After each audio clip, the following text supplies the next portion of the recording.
morning, Jackednnerdy fans. Welcome to my non-spoiler review of the new Apple TV series Monarch, Legacy of Monsters.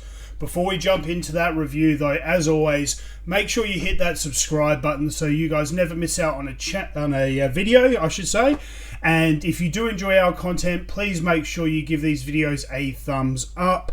It greatly supports the channel and it doesn't cost you a thing. So, with that out of the way, let's jump straight into it. I was really excited for this show because I'm a massive Godzilla fan. I really enjoyed the movies that they made just over the last 5 years or so. I know they got slammed by critics, but I for one really enjoyed them, and I love the design of Godzilla. Kong Skull Island, I really enjoyed that movie as well. It is one of my favorite monster, kaiju movies, whatever you want to call them. So when I heard that they were making this series, I was automatically sold on the idea. What's more, you've got the legendary Kurt Russell in there, so how could you go wrong? So let's go into it. So if you don't know already, it's basically just telling an expansion of the story, almost bridging the worlds of the Godzilla movies and the Kong movie, or the Kong movies, I should say. And it's telling the story in between the times of the different Godzilla movies, but also, what happens with, was the Godzilla King of the Monsters. It's just filling in all that in between time and telling a bit of a story within Monarch about some of the different characters and just bridging the worlds together, which I think they did a fantastic job. So you've got the legendary Kurt Russell in there playing Lee Shaw. Then you've got his son, Wyatt Russell, playing the younger version of Kurt's character. So you've got both Russells playing older, senior and junior versions of the one character, which I thought was fantastic. And I reckon it was a really creative way of doing it. And especially with those two actors, like, I'm a big fan of Wyatt Russell. I think he's got a lot of potential. Everything that he's been in so far, I've really enjoyed. And I can't wait to see what his future holds. I'm really interested to see him in the Marvel universe, with Captain Agent or Agent America, whatever he's called. I think they're coming up to the Thunderbolts movie, so that'll be really interesting to see what happens there.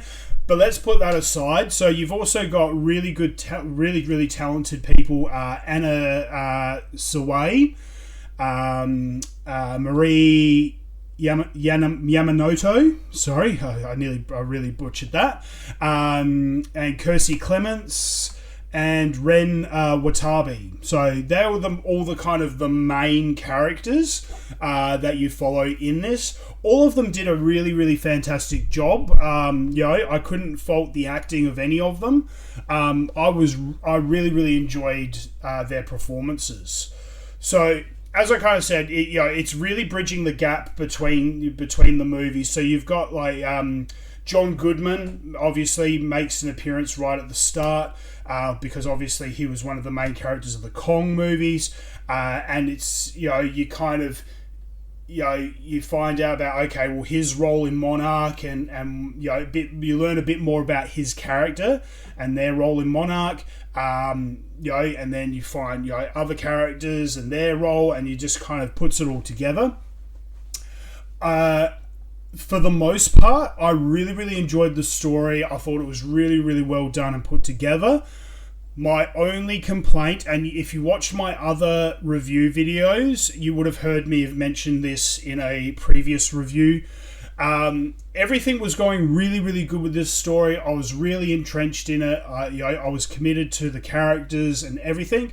And then there was one single episode where they did flashbacks of a particular character, and they unnecessarily bowed down to woke pressure, and they made the character gay. Now, again, just reiterating what I said in a previous video, I've got no issue with, the LGBTQ alphabet people. You do you. Whatever you want to do in your lifestyle, that's fine. What I don't appreciate is them wedging these things unnecessarily into storylines just for the sake of it. Especially when it doesn't expand on the character, it doesn't expand on the story, and has just flat out has zero relevance to the story. And that's what they did here. And it was basically, I think they realised their mistake, because basically it was just that one episode. They made a big thing about it in that one episode, and then it was never mentioned again throughout the rest of it. So I do think they kind of realised their mistake and corrected partway through, because, like I said, I think it was episode 4 or 5. I think it was episode 5. So you were already halfway through the story. They never made reference to it, never made mention of it, nothing at all. And then episode 5, bang, they shove it down your throat that this character is gay and was having relationship problems and this, that, and the other. Made no difference to the actual story itself, in my opinion. They could have taken those scenes out completely, and it would have made zero difference to not only to the episode but the show as a whole. But they shoved it down your throat time and time again in episode 5, and then after that episode, never hear of it again, never referenced again, no nothing. So that was my only criticism, literally, of this whole show, is that they just fucked up really, really badly with that one episode, with those flashbacks, telling an unnecessary story that had, or side story, that had no relevance to anything else. So literally, that's my only criticism of this series. They did great with the visual effects. They did great with the monsters and having all the different, different monsters pop up here, there, and everywhere. Creatures that I didn't even know existed in this monster universe. I would have liked to have seen more monsters. If I had my way, there would have been, say, like a monster in every episode, maybe even 2, because to me, they're characters in of themselves, and you can't go wrong. Especially Godzilla himself. Like, I would have liked to have seen more.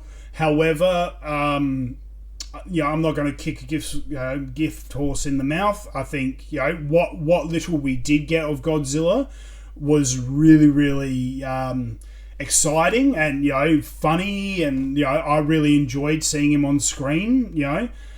Any opportunity to see Godzilla on screen, in my opinion, is a good thing. So look, if you've got access to Apple TV, or if you can stream this series, it's definitely worth a watch. It's only 10 episodes, and the episodes roughly range between 30 and 40 minutes. So they're not like hugely long episodes or overly long episodes, but they are decent in length to kind of give you a fix. Obviously I had to watch it week to week like everyone else. I wasn't able to binge it. But it was definitely worth it. I thoroughly enjoyed it. If you love the monster universe, you'll definitely enjoy this. To be honest, I found it more enjoyable than Godzilla vs. Kong, which I only just rewatched for a second time just in the last couple of weeks. And look, if I had to watch that movie again versus the 10 hours of the series, I'll take the 10 hours of the series over that movie any day of the week. So it's definitely worth a watch. Me personally, I'd give it a solid 7.5 out of 10. Thoroughly enjoyed it. I thought it was really, really good. Again, Kurt Russell and Wyatt Russell, for me, were highlights. I really enjoyed watching them on screen. On IMDB at the moment, it's got 7 out of 10, which is very, very decent. Rotten Tomatoes, it's got it at 89%, which I think both of those scores are right on point. It's right in the middle there for me. So that's why I thought 7.5. So if you can watch it, I highly encourage you do it. If you have watched it, and hit me up in the comment section below. I'd like to know what you guys think of Monarch. It's always good to hear other opinions. I personally really enjoyed it. I thought it mixed in well with the rest of the universe. Hit me up. Let me know what you guys think. And until next time, guys, stay jacked and stay nerdy.